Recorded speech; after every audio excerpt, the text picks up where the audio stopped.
Assalamualaikum warahmatullahi wabarakatuh. We are from Pragmatic class, and we are going to present an analysis by using Grice's Maxims of conversation on film Finding Dory. Next.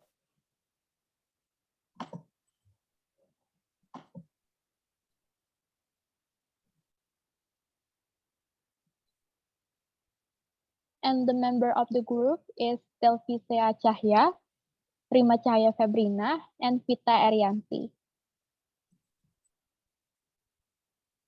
The first presentator will be Vita. Vita, the screen is yours. All right, thank you, Rima. Let me introduce myself. My name is Vita Erryanti. I will present this slide. Grice, 1989, stated that there are 4 types of maxims. For the first type is maxim of quality, the next maxim of quantity, the third maxim of relation, and the last maxim of manner. Next slide.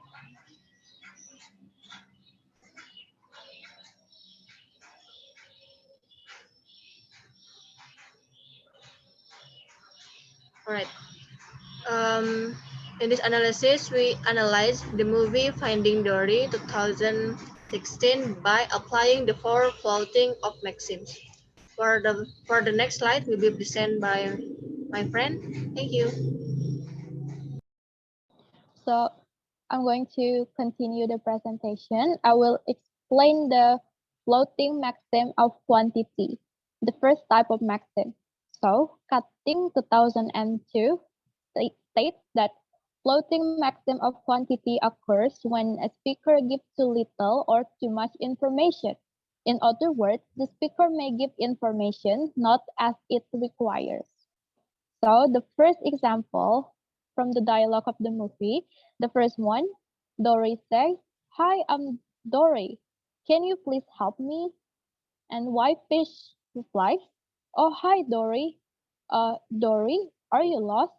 So in this dialogue, Whitefish should answer with yes or no, but she gives too much unnecessary information.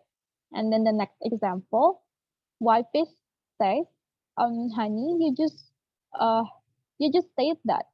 So young Dory replies, "I did. I'm sorry, I suffer from short-term remember loss."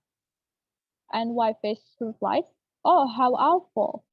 And then Stan, the other character, says, "Short-term memory loss." So in this dialogue, Whitefish tells that young Dory tells the same question, and young Dory gives more information, like, "I did. I'm sorry, I suffer from short-term remember loss." Actually, Dory can only say, "I did. I'm sorry." It means that young Dory gives too much information. This is the example of floating maxim of quantity. Next slide, please.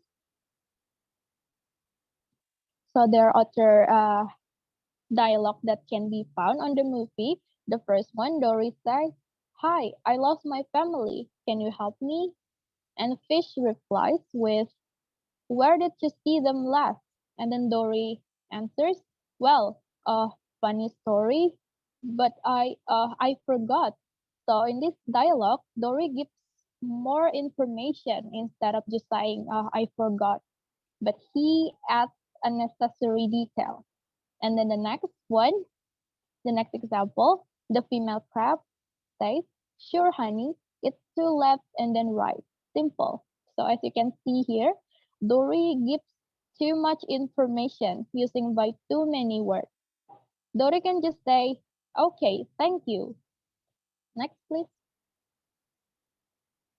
And then this is the last example of floating maxim of quantity that can be found on Finding Dory movie. So the dialogue is, Dory says, wait, my parents are here." Marilyn says, "They are." And Nemo says, "You find your parents?" And then Dory answers, "Well, not exactly. No, I mean not yet, but I know where they are. I don't know exactly how to get there, but I know that I'm getting help." Nemo is asking if Dory's parents are there, but instead of answering with short answer, Dory replies by giving many unnecessary information. Okay, I think that is all from floating maxim of quantity. The next presentation will be explained by my friend. Thank you. Okay, I will continue the explanation. This slide is about floating maxim of quality. When the speaker indicates knowledge that is incompatible with the facts, he or she is violating the quality maxim. This type of maxim can also be found in the movies in the following dialogue. Marlene said, "Anyway, I would say the scariest moment of the trip was the four sharks." And then Nemo said, "Wait, I thought there were three sharks?" Marlene said, "No, no, there were definitely four sharks, Nemo. But and then Nemo said, but last time you thought it, there were three sharks." Based on utterance above, Marlin tries to persuade Nemo that the worst part of the trip was the four sharks, but Nemo disagrees because there were three sharks. The last time Marlin informed him, Marlin expresses a form of floating maxim quality because he says something that is obviously false. Marlin breaks this rule because he wants to persuade Nemo that what he said was correct. Okay, for the next slide will be explained by my friend. Thank you.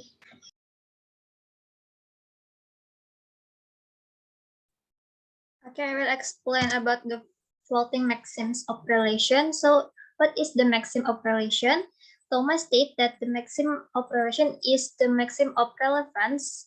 Be relevant is exploited by making a response or observation which is very obviously irrelevant to the topic in hand. So, the first example, the dialogue, as Dory said, my parents, I lost them, it was my fault. And then female crab said that, where's your tag? And then Dory said, huh? And then female crab said that your tag, it's meaning that's why you are not in quarantine.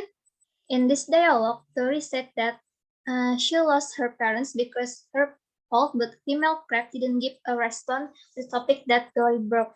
So it means that the female crab faulted Maxim's relation because she didn't give a proper response with the topic is being discussed. And then the next example is in the dialogue is Tan said that, well, look around.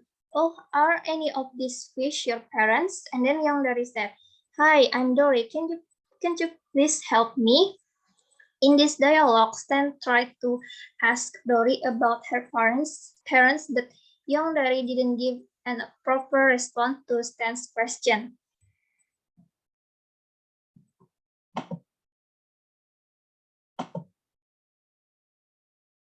And then the next example, Dory said, how you can be talking about the view when I remember my family?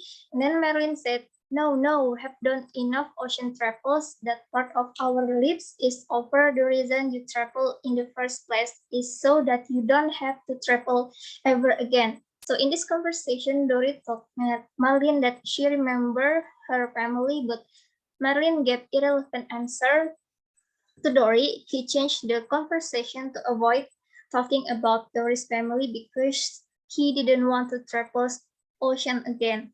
And then the next example is Dory said, Hank, look, there's a map. And then Hank said, shh, the plan is you're gonna read that and figure out where your parents live.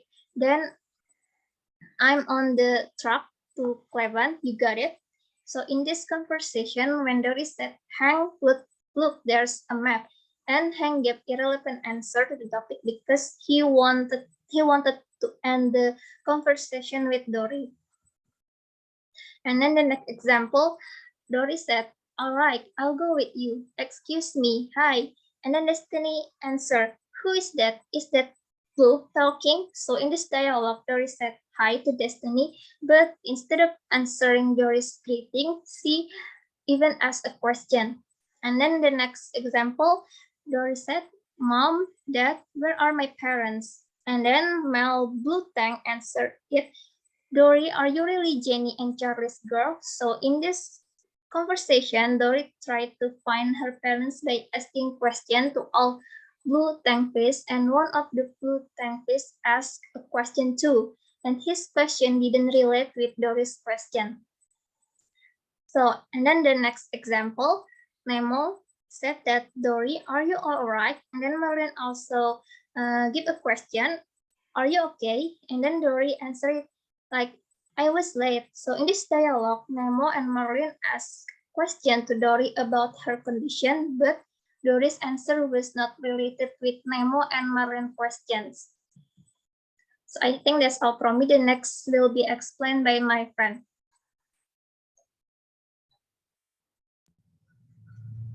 All right, I will continue the explanation. This slide is about clothing maxim of manner. The purpose of maxim of manner is to encourage people to talk clearly. It means that a speaker should talk clearly, concisely, and without ambiguity. The speaker floats maxim of manner if his or her utterance is not clear and leaves room for uncertainty. This kind of maxim appears in the movie as well as evidenced by the following conversation or dialogue. Turtle hatching one said, how you gonna find your parents? And Turtle hatching two also asking Dory, do you remember what they look like? And Dory said, I'm a bit new to the memory thing, so I can't say for sure. But tell me why they were mostly blue with maybe yellow. Next slide.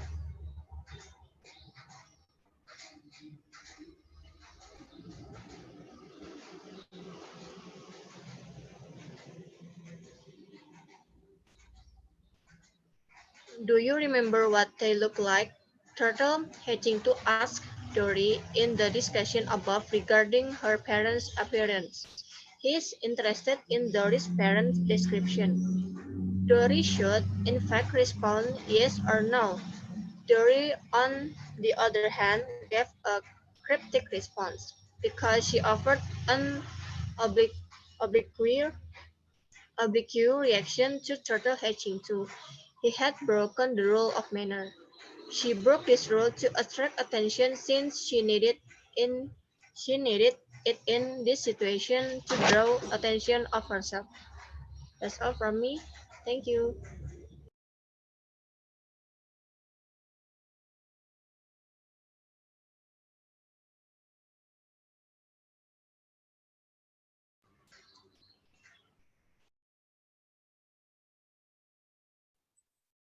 So I think that's all from our presentation. And thank you so much for your attention.